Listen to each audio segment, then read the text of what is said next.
श्री शिवाय नमस्तुभयम। दोस्तों, आप सभी लोग जानते हैं कि 11 नवंबर 2024 यानी सोमवार को पड़ रही है कार्तिक महीने की दशमी तिथि। और दोस्तों, यह वह दशमी तिथि है जो कार्तिक महीने में पड़ने वाली सबसे बड़ी तिथि है, क्योंकि यह सोमवार के दिन पड़ रही है और इसका बहुत ही बड़ा और विशेष महत्व होता है। पूज्य गुरु जी ने कहा है कि अगर कभी भी मौका लग जाए और कार्तिक महीने की सोमवार दशमी तिथि को पड़ जाए तो आप लोगों को 5 हरे मूंग के दाने वाला उपाय तो अवश्य ही करना चाहिए।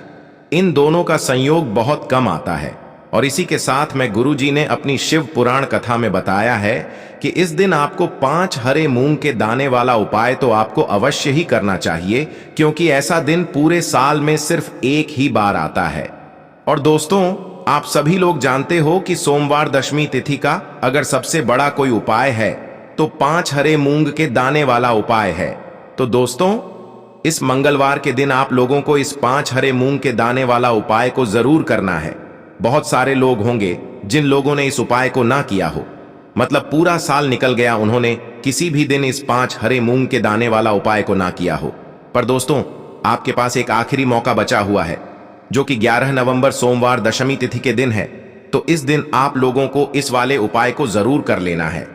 भले ही आपने पूरे महीने भर इस उपाय को ना किया हो, पर अगर आपने इस कार्तिक महीने के सोमवार दशमी तिथि के दिन अगर इस वाले उपाय को कर लिया तो आपको इस उपाय को करने का वह फल मिलेगा जिसकी आपने कभी कल्पना भी नहीं करी होगी। इसीलिए आप लोग इस वाले उपाय को एक बार जरूर कर लेना है, ताकि आप लोगों के हाथ से यह मौका ना जा सके और आपको इस उपाय को करने का फल मिल सके। दोस्तों, यह उपाय पंडित जी ने अपनी अभी की ही श्री शिव महापुराण की कथा में बताया है, जिस उपाय को आज हम आपको बहुत अच्छे से समझाने वाले हैं। इस वीडियो को देखने के बाद इस उपाय को समझने के लिए आपको कोई और वीडियो को देखने की जरूरत नहीं पड़ेगी। तो चलिए दोस्तों, उपाय को शुरू करते हैं। देखिए, यह इस कार्तिक महीने के सोमवार दशमी तिथि के दिन यह इतना खास होता है, इतना महत्वपूर्ण होता है। देखा गया है कभी कभी बड़े बड़े पूजा पाठ अनुष्ठान से जो मनोकामना पूर्ण नहीं होते, वह कार्तिक महीने के सोमवार दशमी तिथि के दिन एक छोटे से उपाय करने से ही आपकी मनोकामना पूर्ण हो जाती है। और बहुत सारे लोगों ने इस उपाय को किया भी है और उनको इस उपाय को करने का फल भी जरूर मिला है। अगर आप लोग भी इस उपाय को करना चाहते हैं तो आप इस उपाय को पहले अच्छे से समझ लेना, सुन लेना, उसके बाद करना। आपको इस उपाय का फल जरूर मिलेगा। और इस उपाय को कर लेने से आपके घर में चाहे किसी भी प्रकार की दुख और समस्या क्यों ना चल रही हो, आपको उसका कारण भी नहीं पता है कि भाई यह समस्या किस कारण से चल रही है। उसका कुछ भी कारण हो सकता है, जैसे पितृदोष हो सकता है या किसी भी तरह का मंगल दोष भी हो सकता है। तो इस दिन आप लोगों को यह वाला उपाय कर लेना है। यह एक ऐसा उपाय है जिस उपाय को अगर किसी विशेष दिन पर किया जाए तो भाई उस विशेष दिन का जो है वह तो हमें मिलता ही मिलता है, पर हमने उस दिन पर इस उपाय को किया है तो हमें उससे भी बड़ा फल मिलता है और फल बहुत जल्दी मिलता है, क्योंकि आप इस उपाय को बहुत ही बड़े और विशेष दिन पर कर रहे हो। तो चलिए अब उपाय के बारे में बात करते हैं, लेकिन उससे पहले आप लोगों को यह जानना आवश्यक है कि आखिर यह उपाय किस समय करना है, किसको करना है और कैसे करना है। तो चलिए हम आगे आपको वीडियो में एक एक करके बता देते हैं। लेकिन उससे पहले अगर आप लोग हमारे चैनल पर पहली बार आए हैं या फिर मेरी आवाज आज पहली बार सुन रहे हैं तो हमारे चैनल को सब्सक्राइब जरूर कर लेना और इस वीडियो को लाइक करके कमेंट बॉक्स में श्री शिवाय नमस्तुभ्यम ओम नमः शिवाय जरूर टाइप कर देना। तो दोस्तों, इस 5 हरे मूंग के दाने वाला उपाय को हमें इस सोमवार दशमी तिथि के दिन कैसे करना है, किसको करना है, किस समय करना है और कहां पर करना है, ये सारे सवालों के जवाब आपको इस वीडियो में मिल जाएंगे।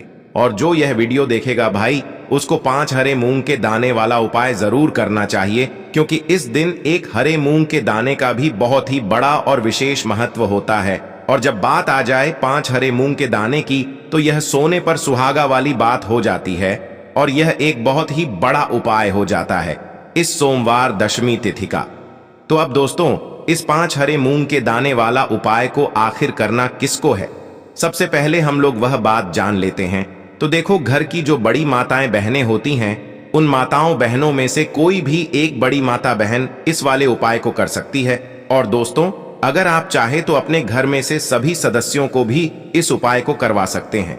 अगर किसी व्यक्ति की खुद की कोई मनोकामना है, खुद की कोई दुख और परेशानी है जो कि वह अपने लिए ही करना चाहता है इस वाले उपाय को, तो वह खुद अपने लिए भी कर सकता है।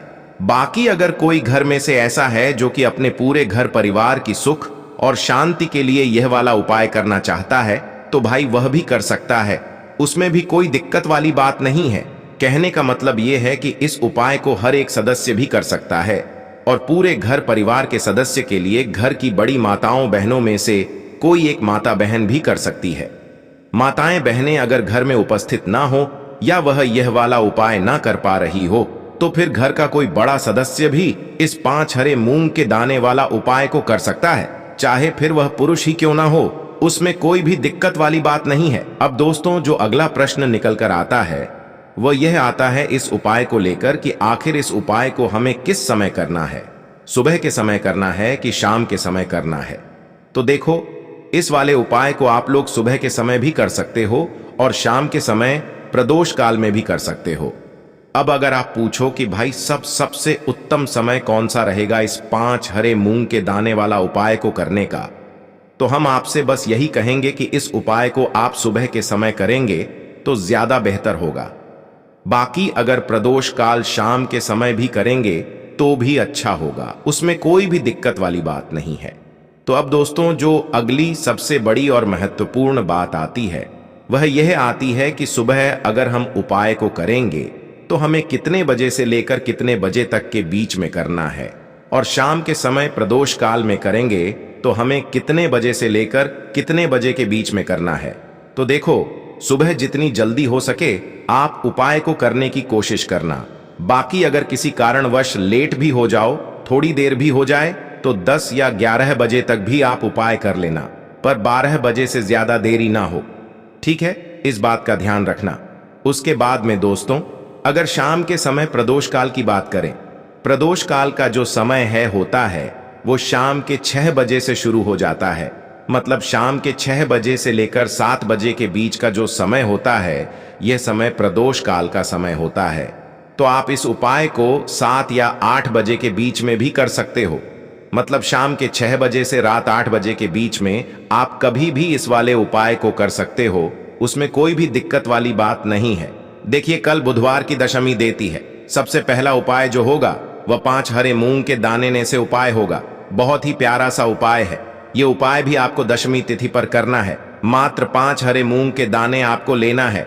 हरे मूंग के दाने खंडित नहीं होने चाहिए, विशेष इस बात का ध्यान रखना है, ठीक है? देखो, हमेशा ध्यान रखना, हरे मूंग के दाने जब भी हम भगवान शिव के निमित्त हम उपायों में उपयोग करते हैं तो यह हमारे घर के बुद्धि ज्ञान विवेक को ही बढ़ाते हैं। यानी कि हरी चीज जो है वो बुध ग्रह से संबंधित होती है, और बुध ग्रह जो है बुद्धि ज्ञान विवेक के प्रधान लायक है। आपका व्यापार अगर ढंग से नहीं चल रहा है तो भी आप ये उपाय कर सकते हैं। देखो कैसे करना है, समझना। देखिए, सबसे पहला जो हरा मूंग का दाना है वो आपको भगवान शिव के सीधे तरफ, जहां पर गणेश जी का स्थान होता है, हम सभी को पता है, इस यहां पर गणेश जी के स्थान पर आपको पहला हरा मूंग का दाना रखना है। ओम गण गणपति नमः या श्री गणेशाय नमः का 11 बार जाप करना और हरा मूंग का दाना रखना, और थोड़ा सा तांबे के पात्र के अंदर जो जल है, थोड़ा सा जल जो है वो गणेश जी वाले स्थान पर आपको अर्पित करना है, थोड़ा सा, बिल्कुल ठीक है। अब जो दूसरा हरा मूंग का दाना है वो आपको रखना है माता अशोक सुंदरी वाले स्थान पर। आ गई आपको बात समझ में? देखिए, तीसरा हरा मूंग का जो दाना है वो आपको कार्तिकेय जी वाले स्थान पर रखना है।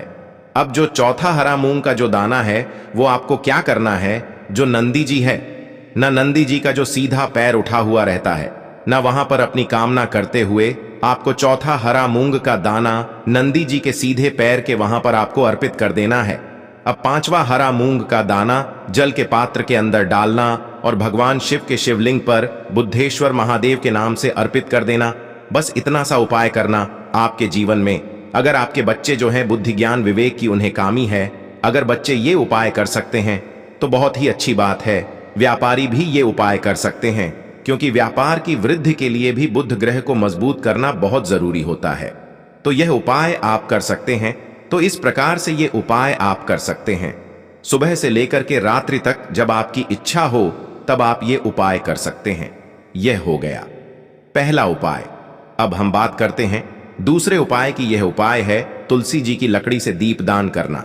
देखो, कार्तिक का पवित्र महीना चल रहा है, दीपदान का विशेष महत्व होता है, तो इसीलिए आपको दीपदान करना है। कार्तिक मास की दशमी तिथि पर हम कहते हैं ना कि कार्तिक का पूरा महीना जो होता है वह तुलसी जी की पूजन के लिए विशेष होता है, लेकिन आज का ये जो उपाय है ना वह सबसे ज्यादा सर्वश्रेष्ठ है। कहते हैं कि 1000 दीपक लगाने से अच्छा है एक दीपक लगाओ, लेकिन शुद्ध दीपक लगाओ। उसी प्रकार से हम 1000 दीपक नहीं लगाएंगे।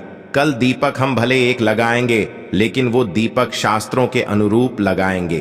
तो देखो, बहुत ही प्यारा सा आपको क्या करना है। तुलसी जी की जो लकड़ी होती है जो सूख जाती है, उस लकड़ी से आपको थोड़ी सी लकड़ी उसमें से निकालना है।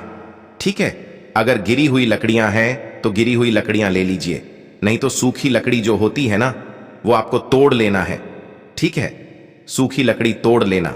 उसके बाद क्या करना, जैसे कि बहुत जगह क्या होता है कि जो बीज होते हैं, तुलसी के जो बीज हो जाए हैं, मंजरी होती है ना वो भी उग जाती है, तो मंजरी आप निकाल लें और उसकी जो डंडी होगी उसका भी उपयोग आप कर सकते हैं। मात्र एक डंडी आपको लेना है।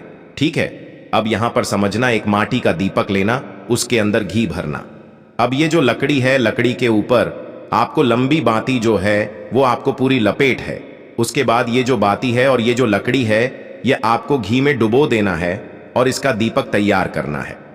देखो, कार्तिक मास में दशमी तिथि पर तुलसी जी की लकड़ी का दीपक सबसे ज्यादा सर्वश्रेष्ठ माना जाता है। कहते हैं कि इससे जन्म जन्मांतर के पाप नष्ट हो जाते हैं। करना क्या है, यह दीपक आपको आपके घर में भगवान विष्णु के फोटो के सामने आपको अर्पित करना है। देखिए, भगवान विष्णु की फोटो हो या भगवान विष्णु के जो भी अवतार हैं उनके सामने भी आप यह दीपक प्रज्वलित कर सकते हैं। आज तुलसी जी की लकड़ी का जो दीपक का जो उजाला है, जो प्रकाश है, वो भगवान विष्णु के ऊपर पड़ना चाहिए। अगर इस प्रकार से आप दीपक लगाते हैं, भगवान विष्णु की इस दीपक से आप आरती करते हैं, तो आपकी आत्मा को वापस से पृथ्वी पर जन्म नहीं लेना पड़ता। जो भी दीपक यह लगाता है उस आत्मा को गोलोक धाम में उसका जन्म होता है और जन्म जन्मांतर के पाप जो होते हैं वो नष्ट हो जाते हैं। स्कंद पुराण के देखिए, पूज्य गुरुदेव कहते हैं कि स्कंद पुराण का जो कार्तिक खंड है उसमें वर्णित है 24 प्रकार के दीपक का दान कार्तिक मास में करना चाहिए, और 24 प्रकार में से सबसे ज्यादा करर सर्वश्रेष्ठ दीपक जो बनाया बताया गया है वो है इसी प्रकार का ये जो दीपक है, जो कि तुलसी जी की लकड़ी का आपको दीपक तैयार करना है। ये दीपक भगवान विष्णु के ऊपर पड़ेगा। ओम नमो भगवते वासुदेवाय का 108 बार कम से कम जाप करें। देखो, कार्तिक मास में ओम नमो भगवते वासुदेवाय का जाप करने मात्र से महालक्ष्मी बहुत प्रसन्न होती है। ध्यान रखना, तुलसी माता का विवाह भी इसी माह में होता है, तो विशेष ध्यान रखना।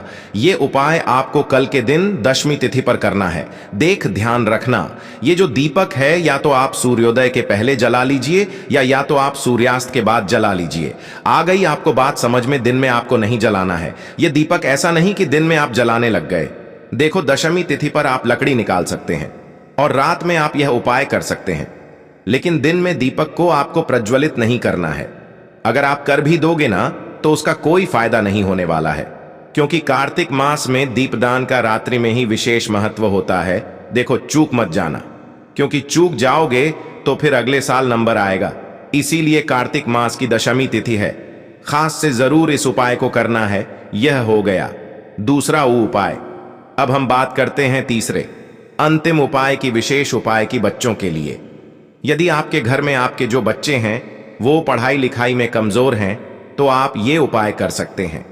यदि आपके जीवन में बहुत ज्यादा उदासी है, यानी कि आपका किसी भी कार्य में मन नहीं लगता है, आप सुस्त सुस्त रहते हैं, या घर का कोई भी ऐसा व्यक्ति है जो सुस्त रहता हो, जिसको जीवन में बहुत ज्यादा परेशानियां हैं, चाहे व्यापार से जुड़ी कोई परेशानियां हैं, चाहे पढ़ाई लिखाई से जुड़ी कोई परेशानियां है, चाहे घर संबंधित कोई परेशानियां हैं, तो वो सारी परेशानियों को भी दूर करने के लिए, साथ ही साथ जो लोग उदास रहते हैं, जिनमें शक्ति नहीं है, तेज नहीं है, प्रकाश पुंज नहीं है, यानी कि वो कुछ भी उनको अच्छा नहीं लगता है। अगर रोग से ग्रसित हो तो उन लोगों को भी ये उपाय करना चाहिए। देखो, तीसरे उपाय बहुत ही प्यारा सा उपाय है। आपको क्या करना है, एक तांबे का पात्र लेना है, ठीक है। तांबे के पात्र के अंदर जल डालना है, ठीक है। और उसी जल के अंदर आपको एक टुकड़ा गुड़ का डालना है। अब देखो, आप तांबे के पात्र के अंदर गुड़ का प्रयोग कर सकते हैं, ठीक है। उपाय के लिए आप प्रयोग कर सकते हैं।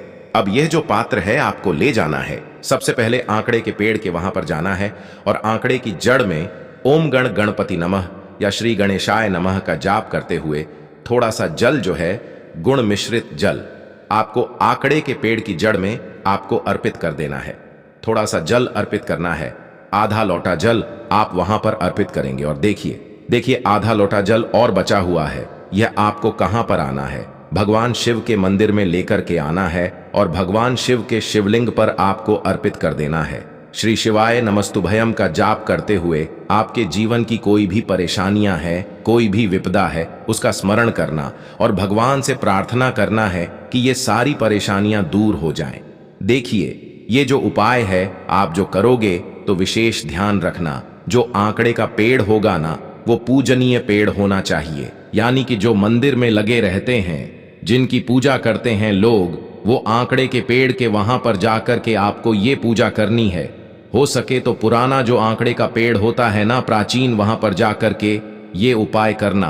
तो देखो, ये बहुत ही प्यारा सा उपाय था। आपकी जो भी परेशानियां हैं वो आपको आंकड़े के पेड़ के वहां पर गजानंद यानी कि भगवान श्री गणेश से आपको बोलना है।